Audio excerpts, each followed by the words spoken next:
और जो एट्रोसिटी हो रही है वो बड़ी भयानक। मैं कल शिवपुरी में था और मेरे पास 100 से ज़्यादा कंप्लेन आई, रेप, हत्या जैसी कंप्लेन, घर जलाने जैसी कंप्लेन।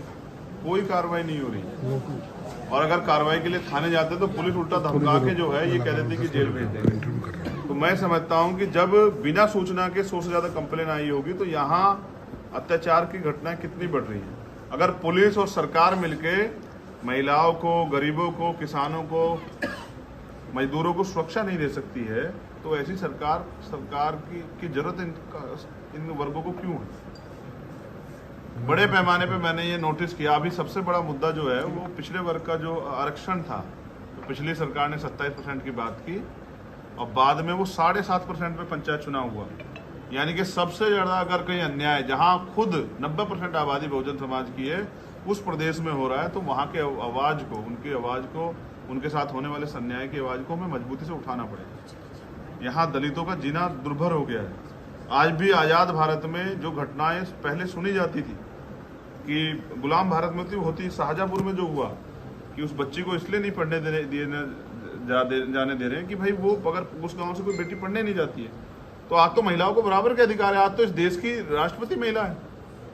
वहां इस तरह का अन्याय, उस तरह का जातिवाद, ये इस बात का पैमाना है कि बीजेपी की जो सरकार है वो कमजोर वर्गों का दमन करने पे लगी हुई है और हमें अपनी सुरक्षा स्वयं करनी पड़ेगी। इसलिए हम यहाँ अपने आंदोलन को धार दे रहे हैं, मजबूत कर रहे हैं और जो भाईचारा, टूटा हुआ भाईचारा, बिखरे बहुजन समाज को एकजुट करने के लिए एक न्याय यात्रा, एक भाईचारा यात्रा हम लोग जो है ना मध्य प्रदेश में शुरू करने जा रहे हैं। कब से होगी वो, क्या डेट? वो सितंबर में हम लोग उसको शुरू करेंगे। कहाँ से शुरू होगी? और वो पूरे भोपाल की राजधानी में वो खत्म होगी एक बड़ी सभा के साथ।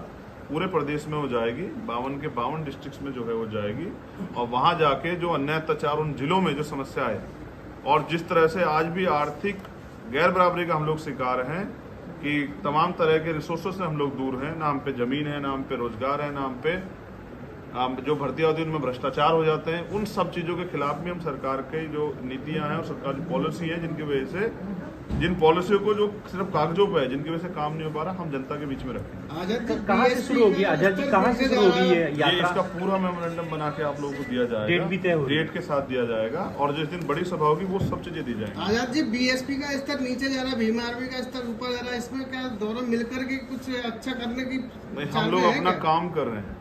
अब समाज को तय करना है कि उनको किन के साथ जाना है, उनके साथ जो सिर्फ चुनाव लड़ते हैं या उनके साथ जो संघर्ष कर रहे हैं। आप भी जानते हैं कोई ऐसा इशू नहीं होगा मध्य प्रदेश का जिसमें भीम आर्मी के लोग खड़े होकर कमजोर वर्ग को न्याय दिलाने के काम नहीं करते हैं। अब चूंकि इलेक्शन है तो क्या कोई तैयारी, जिस तरह उत्तर प्रदेश में आप मैदान में आए थे, क्या यहाँ पर भी? यहाँ तैयारी उससे ज्यादा बड़ी। यहाँ लड़ेंगे मतलब? हाँ, यहाँ लड़ेंगे। सिर्फ इलेक्शन ही लड़ेंगे, लोगों का दिल भी जीतेंगे, उसके लिए मेहनत करेंगे। जिन लोगों के लिए काम करते हैं, कल शिवपुरी में सभा थी और बारिश के बावजूद जो हुजूम था, टेंट के जितने अंदर लोग थे उतने बाहर थे। ये इस बात का पैमाना है कि यहाँ बीजेपी कांग्रेस से लोग त्रस्त हैं और वो नया विकल्प चाहते हैं। यहाँ आदिवासियों की, पिछड़ों की, दलितों की, माइनॉरिटी की एक अच्छी आबादी है जो चाहती है कि बैसाखियों के सहारे ना रहा जाए और वो चाहते हैं कि उनके मुद्दों पर बात हो। जब वो अपने मुद्दों की बात करते हैं तो यहाँ धर्म की बात आ जाती है। 75 साल से हम लोग इन लोगों पर भरोसा किए और हमारे हिस्से में सिर्फ झूठन आई। अब बहुजन समाज के लोग हैं झूठन पर जिंदा नहीं रहना चाहते, अब वो अपनी लड़ाई लड़ना चाहते हैं और अपने पैरों पर खड़ा होकर राजनीतिक व्यवस्था के जरिए अपनी समस्याओं को हल करना चाहिए। एक बड़ी घटना हुई, प्रीतम लोधी का एक स्टेटमेंट आया जिससे ब्राह्मण समाज नाराज हो गया, एफआईआर भी दर्ज कराई गई उनके विरुद्ध और लगातार प्रदर्शन हो ही रहे हैं। और आप कैसे देखते हैं वो, चूंकि कल बाबा साहब अम्बेडकर की प्रतिमा पर पहुंचे थे और उनकी शरण में वो पहुंच गए, क्या आपका साथ? अब वो सही रास्ते पे आ गए हैं। उन्होंने एक कुछ कहा है जिसके परिणाम बीजेपी के नेताओं ने बताया कि बीजेपी और अन्य दलों में पिछड़े और दलित वर्ग की हैसियत गुलामों से ज़्यादा बढ़कर नहीं है। अगर आप वहाँ रोटी रोजी के लिए रहना चाहते तो रह सकते हैं, बाकी अगर आप अपने समाज के हितों की बात करोगे या वास्तविक बातें करोगे तो आपको पार्टी से बाहर का रास्ता दिखा दे जाएगा। यही हुआ उनके साथ। तो मेरी उनके प्रति संवेदना नहीं, मैं उनका धन्यवाद देता हूँ बीजेपी के लोगों का। उन्होंने उनको वास्तविकता बताई कि उनकी हैसियत क्या है।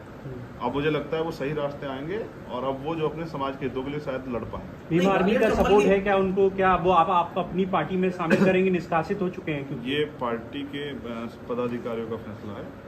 व्यक्तिगत रूप से अगर कोई अम्बेडकरवादी मूवमेंट में काम करना चाहेगा तो मैं उसका स्वागत करूँगा। ग्वालियर चंबल की जनता ने 18 विधायक हुआ करते थे ब्राह्मण समाज के, और आज 2 है, तो क्या लगता नहीं है कि शोषण हो रहा है? तीसरे मोर्चे ने, दलित समाज ने, पिछड़े वर्ग ने जगह नहीं बनाई?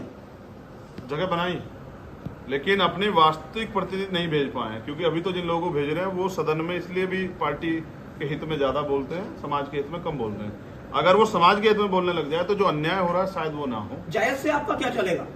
मैंने क्या कहा कि हमारा जिससे भी चलेगा, जो संघर्ष करेगा। जयस क्योंकि अलावा जी लगातार मेहनत कर रहे हैं आदिवासी क्षेत्रों में, और करनी चाहिए, परिणाम भी सामने आ रहे हैं। देखो वो उनके समाज की स्थिति भी, वो बहुजन समाज का बड़ा हिस्सा वो भी बुरी है, तो उस वर्ग में पैदा हुए लोगों को ज्यादा संघर्ष करना चाहिए, और हम भी लोग संघर्ष कर रहे हैं तो सब लोगों को संघर्ष करना चाहिए। लेकिन जो आपने बताया, ग्वालियर चंबल के लोगों ने वास्तविकता में वोट की वैल्यू को समझ लिया है, इसलिए संख्या कम हो गई। 18 से 2 सांसद विधायक बनने वो चाहते हैं ना। अभी अनुसूचित जाति देखिए के कब से लोग 50 से पीछे मौका नहीं दिए हुए बोलते। हैं, 50 से 1950 से मौका दे रहे हैं। अब उन्होंने देख लिया कि 18 विधायक बन के भी हमारे हितों की रक्षा नहीं हो रही है, तो अब वो अपना बनाना चाहते हैं। तो अच्छा तो है पूरा। अनुसूचित जाति के विधायक सांसद बनने के बाद भी कभी अपने समाज के लगाई नहीं लगने आगे आते। इसमें